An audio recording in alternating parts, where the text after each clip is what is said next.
నమస్తే. నారా చంద్రబాబు నాయుడు గారు సుదీర్ఘ రాజకీయ చరిత్ర కలిగిన వ్యక్తి. ఉమ్మడి రాష్ట్రానికి 2 సార్లు ముఖ్యమంత్రిగా చేశారు. విడిపోయినటువంటి ఆంధ్రప్రదేశ్కి రెండవసారి ముఖ్యమంత్రిగా ప్రమాణ స్వీకారం చేసి 9 మాసాల పరిపాలనలోకి ప్రవేశించారు. ఒకసారి నారా చంద్రబాబు నాయుడు గారి రాజకీయ చరిత్ర వెనక్కి తిరిగి చూస్తే ఎప్పుడూ తాను ఇచ్చినటువంటి వాగ్దానాలను పూర్తిగా అమలు చేసినటువంటి సందర్భాలు లేవు. మేనిఫెస్టో అని చాలా పెద్ద మేనిఫెస్టోని రిలీజ్ చేయటం, ఎన్నికల తర్వాత ఆ మేనిఫెస్టోని మర్చిపోవటం, అవసరమైతే ఆ మేనిఫెస్టోని దాచేయటం అనేది నారా చంద్రబాబు నాయుడు గారికి అలవాటుగా మారిపోయింది. ఒక్క ఉదాహరణ ఇక్కడ మీకు చెప్పాలి. అదేమిటంటే 2014 రాష్ట్రం చీలిపోయే ముందు ఎన్నికలు జరిగాయి. ఆ ఎన్నికల్లో చంద్రబాబు నాయుడు గారు చాలా వాగ్దానాలు చేశారు. 1 కాదు 2 కాదు. విడిపోయినటువంటి రాష్ట్రాన్ని ముందుకు తీసుకువెళ్లే బాధ్యత నాదని, హైదరాబాద్ లాంటి రాష్ట్రం కోల్పోయిన ఆర్థికంగా దెబ్బతిన్న ఈ రాష్ట్రాన్ని ముందుకు తీసుకువెళ్ళడానికి నా అనుభవాన్ని ప్రదర్శిస్తానని ఆయన పదే పదే చెప్పారు. అంతేకాదు, రైతు రుణమాఫీని నేను చేస్తానని చెప్పారు. సుమారుగా 87,612 కోట్ల రూపాయలు రుణమాఫీ ఉంటే ఆ రుణమాఫీ మొత్తాన్ని చేసి చూపిస్తాను. రైతులు బ్యాంకులకు కట్టవలసిన అవసరం లేదు డబ్బులు. ఎన్నికలు వస్తున్నాయి. ఈ ఎన్నికల్లో ఎవరైనా వచ్చి మిమ్మల్ని అడిగితే డబ్బులు కట్టమాకండి, మొత్తం నా భుజస్కంధాల మీద వేసుకొని నన్ను గెలిపిస్తే రుణమాఫీ మొత్తాన్ని నేను రద్దు చేసి మీకు ఈవెన్ బంగారం, పెట్టుకున్న బంగారాన్ని కూడా ఇంటికి వచ్చే విధంగా చేస్తానని చంద్రబాబు నాయుడు గారు వాగ్దానం చేశారు. రైతులకు రుణ విముక్తి చేయాలి, రైతులను ఆదుకోవాలని ఈ జిల్లా నుంచే ప్రకటించిన మాట మళ్ళొక్కసారి గుర్తు చేస్తున్నాం. ఏ రైతు కూడా రుణాలు కట్టవలసిన అవసరం లేదు. మీ రుణాలు నా భుజస్కంధాలపైన మోసినా సరే మీకు న్యాయం చేపిస్తాను. ఏ రైతు కూడా ఒక్క పైసా మీరు రుణాలు కట్టకుండా పూర్తిగా రుణాలు చెల్లించే బాధ్యత నేను తీసుకుంటున్నాను. మీరు భయపడవలసిన అవసరం. దానితో పాటు నిరుద్యోగ భృతి అన్నారు. ఇంకా చాలా వాగ్దానాలు చేసినప్పటికీ రైతు రుణమాఫీ అనేది చాలా పెద్ద వాగ్దానంగా ప్రజలు భావించారు. జగన్మోహన్ రెడ్డి గారు కూడా రైతు రుణమాఫీ చేస్తానని అంటారేమోనని ఎదురు చూశారు. కానీ జగన్మోహన్ రెడ్డి గారు సాధ్యం కానటువంటి హామీలను ఇవ్వకూడదనే ఉద్దేశంతో దానిని మాబోటి వాళ్ళు చెప్పినా కూడా తిరస్కరించారు.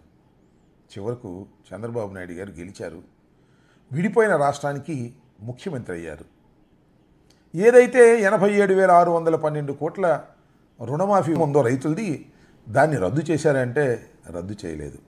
వారి మాట విని రైతులు కట్టకపోతే సుమారుగా 1,37,502 కోట్లు అదనంగా రైతుల మీద భారం పడింది. ఏదో తూతూ మంత్రం చేసి రైతు రుణమాఫీని పక్కన పెట్టేశారు. ఒకనొక సందర్భంలో అడిగారు మన విలేకరులు, ఏమన్నాడో మీరు ఇప్పుడు చూడండి. అక్కడ మాఫీలు ఇచ్చేసే 1 టైం సెటిల్మెంట్ అయిపోయింది కదా, ఇంకేం చేస్తారు? పూర్తిగా చేస్తారే.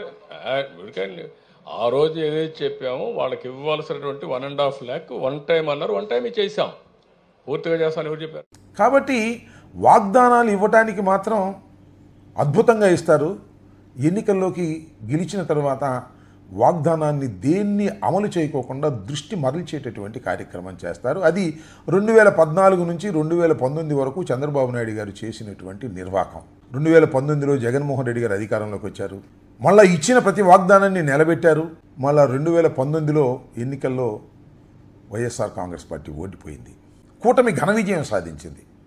ఇక్కడ నేను చర్చించాలనుకున్నది, నా అభిప్రాయాన్ని మీకు చెప్పాలనుకుంటున్నటువంటి అంశం ఏమిటంటే, ఇచ్చిన ప్రతి వాగ్దానాన్ని తొంగలో పడేసి నెరవేర్చినటువంటి నారా చంద్రబాబు నాయుడు గారికి మళ్ళీ ఎందుకు ఓట్లేశారు రాష్ట్ర ప్రజానీకం?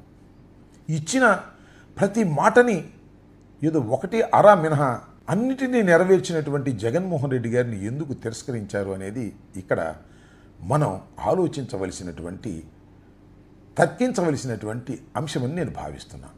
నారా చంద్రబాబు నాయుడు గారు మొన్న కూడా చాలా వాగ్దానాలు చేశారు. చూడండి, సూపర్ 6 అని ఎన్ని వాగ్దానాలు చేశారు.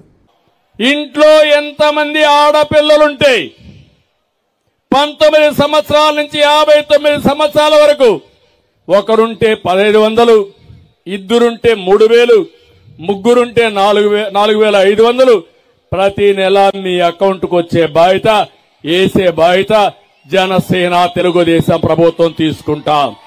ఒకరుంటే 15,000, ఇద్దరుంటే 30,000, ముగ్గురుంటే 45,000, ఇంకా మీరు ఓపిక కంటే నలుగురున్న 60,000 రూపాయలు మీకు ఇచ్చే బాధ్యత తెలుగుదేశం జనసేనది. చూశారు కదా, ఇలాంటి వాగ్దానాలు చేస్తే ప్రజలు ఆకర్షితులయ్యారని అనుకుంటున్నాం మనం. కానీ చంద్రబాబు నాయుడు గారు అనేక సందర్భాల్లో ఇచ్చిన హామీలు నెరవేర్చకపోతే ఎందుకు దీనికి ఆకర్షితులయ్యారు అనే దానికి నాకు ఒక సమాధానం దొరుకుతుంది. అదేమిటంటే, నారా చంద్రబాబు నాయుడు గారితో పాటు కలిసి పవన్ కళ్యాణ్ గారు కూడా పోటీ చేశారు జనసేన. పవన్ కళ్యాణ్ గారి పరిపాలన అంతకుముందు ఎవరూ చూడలేదు. ఆయన ఇచ్చిన వాగ్దానాలు నెరవేరుస్తారో లేదో తెలియదు.